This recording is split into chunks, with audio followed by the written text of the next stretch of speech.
It's a little after 7 a.m. in the morning. I'm going a bit stir crazy. The sun doesn't come up and it's raining outside. I just really want to get on the road. 7:30 in the morning. Sky's starting to get a little bit light. St. Francisco, the patron saint of Pamplona. This is Calle San Francisco. This goes up, curves around, and connects with the Camino. El Camino de Santiago.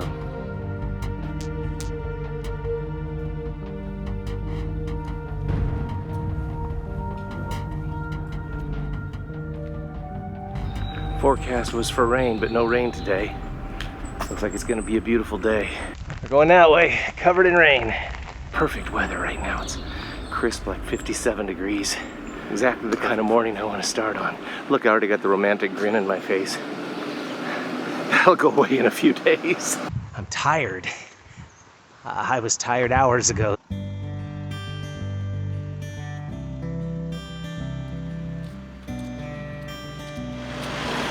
The Camino weaves through the city of Pamplona.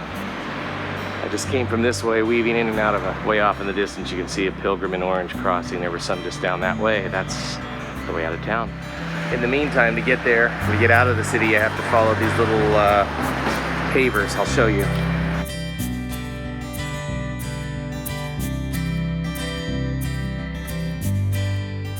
And now we're at the edge of town, heading out. See the hills, the Spanish hills. Our route markers are over here. So this is the way we're going. Town. Still have a smile. Oh look. 2 kilometers to Cesar Manon. Crossing this bridge up here.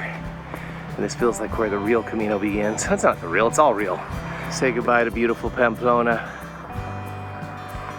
The Camino is that way. I've already figured I'm gonna have to go stop at a correo and mail a few items on ahead. I sent the big suitcase yesterday, but even so, the pack is still a little heavy, or I'm a little weighted down with gear that's a little heavy. Just things I can do to make this journey a little easier. Entering Cesar Menor. So far I've hiked only about 3.5 miles, 3.25 miles, so 3.25 miles. That hill, not super steep, but it's steady, so it's kind of brutal coming in. Okay, now it's getting interesting. We're getting off the main road and we have our first Camino marker, our official Camino marker with the stone. Looking that way. I was looking for a marker or a sign. I didn't realize that we have just yellow arrows pointed here. Sometimes you just gotta be aware of those. Hit my first wall just a minute ago. Started to look at the magnitude of what's ahead of me. Buen Camino, go ahead. Buen Camino.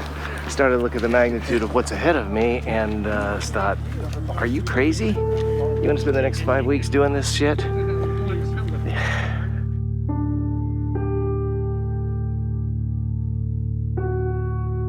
There we go. So I'm in here walking, praying to Spirit, and not sure what I'm supposed to get from this, but the main reason I'm on this route is because I felt something strongly tell me I have to do this, right? Anyway, then I said to think of the magnitude. Oh my gosh, I'm almost about 695 miles away from the destination. I've got 5 weeks of this. Am I going to be able to handle it? And I started to get a little disenchanted and depressed and thought, am I sure I should do this? Am I doing the right thing? Then this jogger comes by and he goes, Buen Camino, and then he stops, turns around, and it's Jose, the Camino People podcast host, who showed me Pamplona yesterday. And he goes, how are you doing? And gave me little words of encouragement, and it says on my hat, the Camino provides. But I was four miles in thinking, what the hell am I doing? Am I insane? And then I get a Camino angel. I hope I get strong enough I can be a Camino angel. I'm done. This view. This is one of the first views I ever saw in a photograph. 2012 when I decided I've got to do this thing someday. And of course I never thought I'd have what it in me to do it. I'm not going to show you my face because I've just been crying my eyes out. Looking back at Cesar Minor. We're going this way. Bit of a climb. A lot of a climb. Had to stop and put on my rain gear. I'll have you know right now, this is brutal. Look, this is a pretty steady climb. And the fun part is that it doesn't really get any easier. I'm at a crest of a hill. 3 years ago, I climbed a hill like that and I said, I'm an idiot, I should quit now. And then I remembered all the people who would say, don't give up. I could hear their voices. Some of them are no longer with us. I carry photos of them in my little pouch here. First village in a while. We're going that way, covered in rain. Oh man, how much fun are we having? More fun than I've had in a while.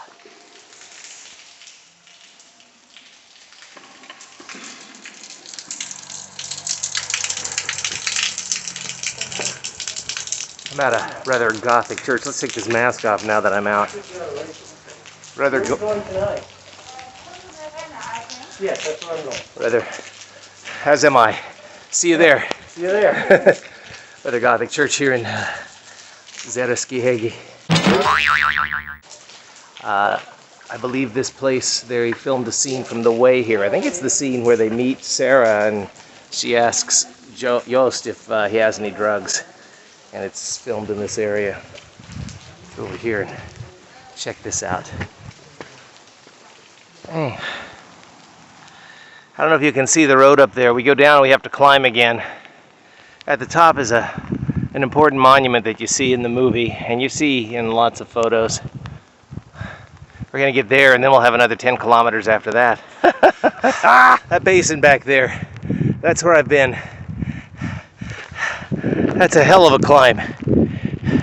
I got from the village, which you can no longer see down there.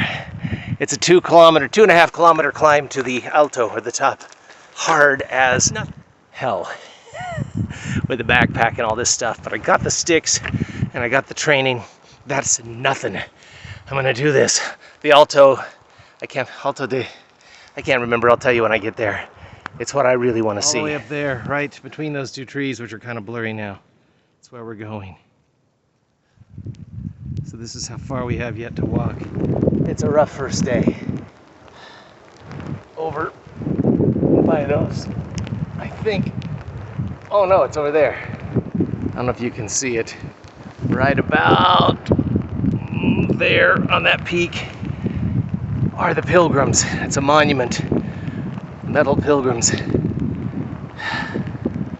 And it's the highest point, then we go down. This is tough. It's very tough.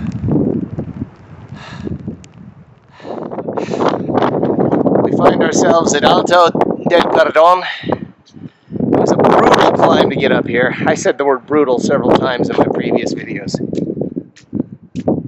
It was something else. Well, we're at the peak. So that's the way we go. It's down now. That's the way we came. There's a scene in The Way when they're here, and two guys come whizzing by on bicycles, and Juice says, "Oh, you can do this on bikes." And having walked that, anybody that does this on a bike is a badass. That's all I can say. Because walking was tough. Just over the hill is the Alto del Perdón. This is just down. Now the Camino calls. Ouch. The video doesn't really capture how steep this is going down. This is in many ways more treacherous. What's more treacherous than coming up? That's back that way, you can see. And then here. Finally got some nice weather, as you can see. Look at this beautiful landscape. Look at the beautiful Spanish countryside. It's not bad weather now. I've got about, I don't know how many kilometers I have anymore. Santa Maria Eyanate. Apparently it's a very sacred spot where the energy is very high, so I can at least go look at it.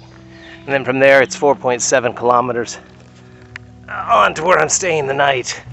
Eyanate, it's a church, Iglesia Santa Maria de Eyanate.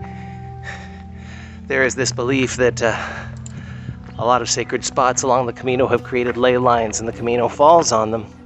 So walking on them is an absorption of that good energy, and they say Eyanate is like a really high place of central energy, so I'm gonna go look at it. And I will probably be the last one into the albergue, and I don't care. I am alone on a road on to Eyanate, the church. I was told by Jose and by the guidebook and by the sign back there that Eyanate is a must. It does add about 2.5 kilometers to your walk, which is probably why I'm the only one out here. Everyone else is eager to get to their albergue, and I'll get to it. Oh man, what a morning, what a day. This is one of the hardest days of my life, and yet it's one of the best days of my life, if you can believe that. So here's the reality. I am on the road to Eyanate, and the signs have disappeared, yellow signs. So I do not know where I'm at. And I can't get a signal here. But just like that, we have the sign over here, Santa Maria de Eyanate. We have a main road. Over there's another sign. And we see a pilgrim sign. I can cross here really quick. So this is the Iglesias de Santa Maria de Eyanate. It's apparently a very sacred site, a very sacred place. And I look great. What an awesome place. I would have liked to have been here when the visiting hours. I'm walking around on the backside. Look, it's beautiful. I don't know the whole story of it. I'm gonna have to look it up when I get to an albergue. But my goodness, how lovely. Gosh, it's like after 4. It's gonna be 5:30 or so before I get to my albergue. It's still 3 kilometers away. But I took off my shoes. It's tradition in the Bible and in other spiritual traditions that when you're on holy ground, you take off your shoes as a sign of respect. But I also wanted to walk in this clover and maybe get a little healing energy from the earth in my feet. Take your time. The caretaker saw me over there meditating and offered to let me come in and see it.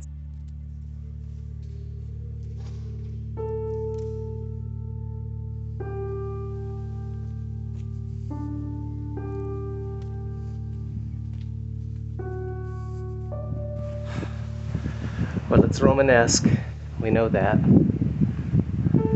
We can see marks on the walls that were made by the Masons.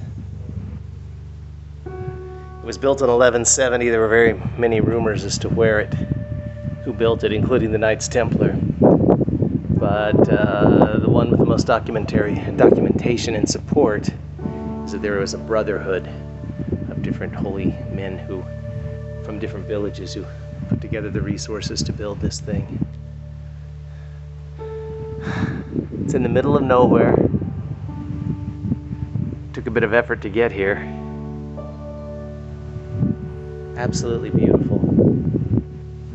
Absolutely worth the extra 3 kilometers on the Camino.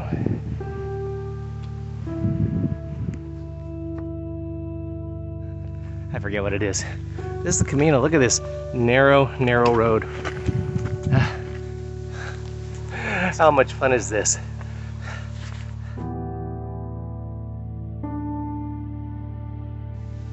So that's the main highway up there. I didn't show you me walking it because I walked like 3 kilometers on it. Anyway, I'm close now. I'm tired. I was tired hours ago, so this is gonna be, hopefully I can find a place. Please, please, please.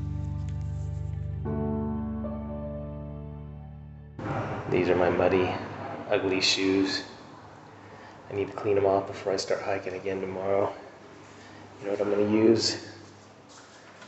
Dude wipes. They're not just for asses anymore.